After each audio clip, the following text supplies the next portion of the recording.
What did I teach my children about sex? Is there a healthy middle ground for them without being naively celibate or damagingly promiscuous? And how did you communicate that?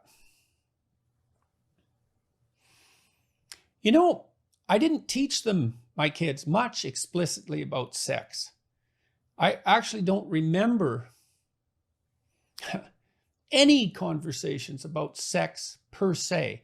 And I can't even really remember how they found out about sex.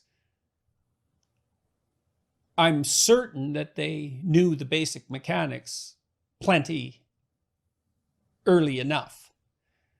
So it wasn't like it was a taboo subject. It just, in some sense, never seemed necessary.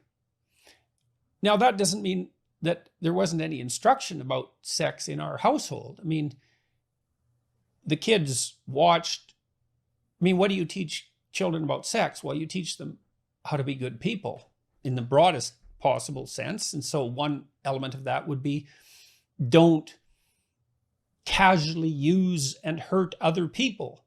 And you act that out as a parent to the degree that you're capable, and your children observe that. They also observe how you treat your wife or husband. Oh, they're observing that all the time. You can be sure of that. And then they also observe how you treat your son and your daughter and how you differentially treat them as well. And so they're learning about sex in the broader context of human relationships all the time. And most of that's implicit. And so, my wife Tammy and I have a strong monogamous relationship.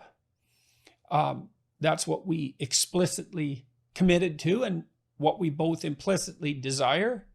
And physical affection, and some of that demonstrative, some of that the kids witnessed, us hugging or kissing, that sort of thing. Nothing more than that. No, but they certainly weren't strangers to the idea that we found each other attractive and that we wanted to be with each other without them with some degree of frequency. And all of that is instructive to children. But I think the most important lesson about the morality of sex was probably taught to them merely as a consequence of observing how we treated each other, and also, by extension, how we treated them. I think that the expectation that they dealt with sex wisely was part of a broader expectation that they dealt with temptation wisely. With drugs, for example, I thought about this a lot because, and this has to do with your issue of, is there a reasonable middle ground, healthy middle ground? I knew from the psychological literature that there was a healthy middle ground with regard to rule breaking in adolescence, right? So you see pathology at both ends of the normal distribution.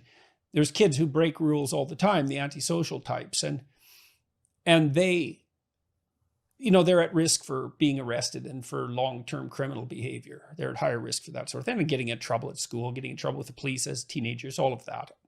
That's obvious, right? But then on the other end of the distribution, there are kids who never break any rules. And you might think, well, that's optimal, They don't break laws, they never shoplift.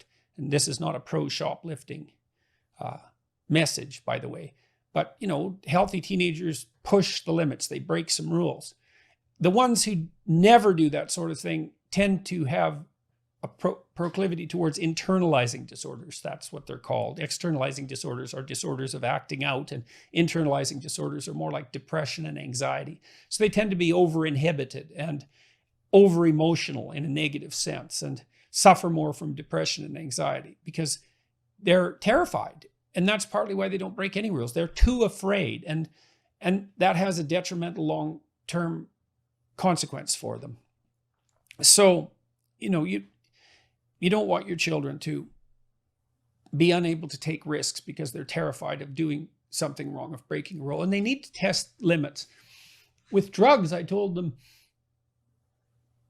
I better not ever be able to tell that you've been using something. Because if I can tell, then you can't handle it. And that means that you're not doing it appropriately. And that was about the best I could muster because it was complicated. I mean, I knew that they were going to smoke pot. They went to alternative schools. That was a given. It's like, well, what's the rule exactly? Don't do drugs. Well,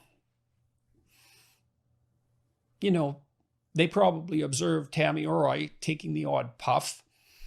So, and maybe having the odd drink. And so, that rule wasn't abided by rigidly by either of us, though we certainly didn't abuse anything. Or if we did, it was only on very special occasions.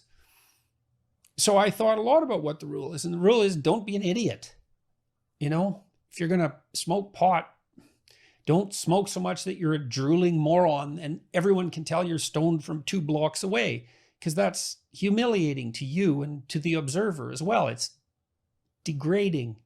So, and sex is like that too. It's like, who's got the upper hand, you or the sex? So, and I think the kids just knew that. And, I watched their relationships. They had serial monogamous relationships as teenagers, which is par for the course. And by and large, they handled them as well as you could expect 2 reasonable people who were teenagers to handle them. And I generally liked their choice of partner, thank God, although not always. And that was awful when that was the case, but it didn't happen that frequently. So I didn't have to teach them explicitly what they had already been taught implicitly. And you probably can't teach things explicitly if they haven't had the groundwork laid for that teaching implicitly. So